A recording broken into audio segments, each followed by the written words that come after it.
Hi folks, welcome to my channel the average dermadoc. ఇక మొదలెడదామా? Antimalarials. Coming to its classification, 4 amino quinolines, hydroxychloroquine and chloroquine. వీటినే మన DVL ఎక్కువగా వాడతాం. Next 8 amino quinolines, primaquine, tafenoquine, cinchona alkaloids, quinine, quinidine, acridines, quinacrine, mepacrine, diamino pyridines, pyrimethamine, quinoline, methanol, mefloquine, artemisinin, artemether, arteether, artesunate, sulfones, dapsone, sulfadoxine, biguanides, proguanil. Antimalarials are bitter water soluble crystalline powders. యాక్చువల్గా antimalarials అనేవి both lipophilic hydrophilic రెండు parts ఉంటాయి అన్నమాట. కానీ to make it more readily and completely absorbable from gut, water సాల్యుబుల్గా formulate చేస్తాం. It binds avidly to tissue proteins. Avidly అంటే vigorously, greedily, చాలా ఎక్కువగా. So concentrations will be 100 times more in tissues than plasma concentration. ఆబ్వియస్గా అంత concentration టిష్యూస్లో accumulate అయినప్పుడు T12 కూడా చాలా ఎక్కువ ఉంటుంది. 40 days for CQ, 50 days for HCQ. Metabolized in liver to water soluble active metabolites. CQ అయితే డెసిథైల్ CQ మెటబోలైట్గా మారుతుంది. HCQ అయితే మెయిన్గా డెసిథైల్ HCQ, ఇంకా కొంచెం డెసిథైల్ CQగా కూడా కన్వర్ట్ అవుతుంది. ఎక్స్క్రీషన్ వచ్చి మెయిన్గా యూరిన్ ద్వారా 50%, CQ అయితే మెయిన్లీ యూరిన్ ద్వారానే, HCQ అయితే బైల్లో కూడా ఎక్స్క్రీట్ అవుతుంది.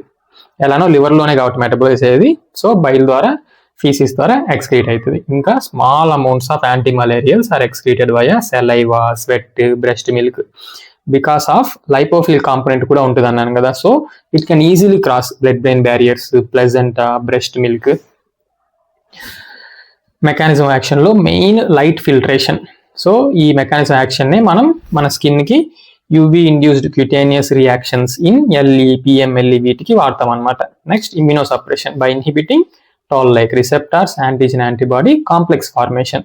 Anti inflammatory effect by inhibiting chemotaxis and lysosomes. Anti proliferative by inhibiting DNA and RNA synthesis. Antiviral, antiplatelet and also reduces lipid. FDA approved users వచ్చేసి ఒకటి స్కిన్కి సంబంధించి LE, malaria, rheumatoid arthritis.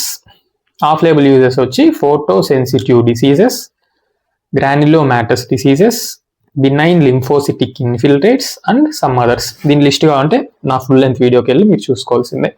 Adverse effects వచ్చి మెయిన్గా ఐకి సంబంధించి toxic retinopathy. ఈ retinal toxicity మనం HCQని CQని కంబైన్ చేసి ఇచ్చామంటే ఇంకా ఎక్కువ పెరుగుతుంది అనమాట. సో ఎప్పుడు వీటన్నిటిని కంబైన్ చేసి ఇవ్వకూడదు.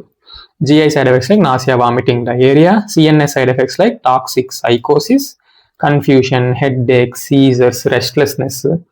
Haematological like haemolysis. ఇది వచ్చి హై డోసెస్లో ఇస్తేనే, అది కూడా G6PD డెఫిషియన్సీ ఉన్న వాళ్ళకే చూస్తాం అనమాట. పెద్దగా మనం CQకి HCQకి హీమోలైసిస్ చూడం. క్యూటేనియస్ అడ్వర్స్ డ్రగ్ రియాక్షన్స్ రావచ్చు. Skin rashes, grey to blackish pigmentation. Investigations and monitoring. Base line eye checkup చేయాల్సిందే before starting the drug itself. Slit lamp, fundoscopy, visual acuity, visual field. ఇలా చేసినప్పుడు పొరపాటున retinopathy కనుక document అయితే it's an absolute contra indication. మనం drug అసలు స్టార్టే చేయకూడదు. చేశాక ఫాలో అప్లో బయటపడ్డ డ్రగ్ వెంటనే ఆపేసేయాలి. Next CBCLF, RFT every month 3 months వరకు, ఆ తర్వాత 6 months once. Random or 24-hour urinary porphyrins. ఇది ఎందుకు ఇంపార్టెంట్ అంటే పార్ఫైరియా పేషెంట్స్లో లో డోసెస్ ఆఫ్ యాంటీమలేరియల్స్ ఇస్తే పనిచేస్తుంది, పార్ఫైరిన్స్ని ఎక్స్క్రీట్ చేస్తుంది. పొరపాటున హై డోసెస్ కనుక పెడితే పార్ఫైరిన్స్ ఎక్కువ అయిపోయేలా చేసి అక్యూట్ అటాక్స్ వచ్చేస్తుంది అనమాట. సో పార్ఫైరిన్ లెవెల్స్ కూడా చెక్ చేసుకోవాలి before starting antimalarials. Follow up yearly after 5 years. వీటి యొక్క క్యుములేటివ్ టాక్సిక్ డోస్ చాలా ఎక్కువ అనమాట. సో 5 years పడుతుంది అంత టాక్సిసిటీ రీచ్ అవ్వడానికి. సో 5 years తర్వాత నుంచి ఎవ్రీ ఇయర్ ఐ చెకప్ చేసుకుంటాం. హైపర్ సెన్సిటివిటీ అన్ని డ్రగ్స్కి common, absolute contraindication. Relative contraindications pregnancy, lactation. As it crosses placenta, breast milk. చెప్పాను కదా లైపోఫిలిక్ కాంపోనెంట్ కూడా ఉంటుందని, సో దానివల్ల. రిస్క్ వర్సెస్ బెనిఫిట్ రేషియో చూసుకొని ప్రెగ్నెన్సీలో కూడా ఇచ్చుకోవచ్చు. ఛానల్ పేరు గుర్తుందిగా, లైక్ షేర్ సబ్స్క్రైబ్ చేయడం మాత్రం మర్చిపోకండి. Thank you. హasta la vista, దస్విదానియా.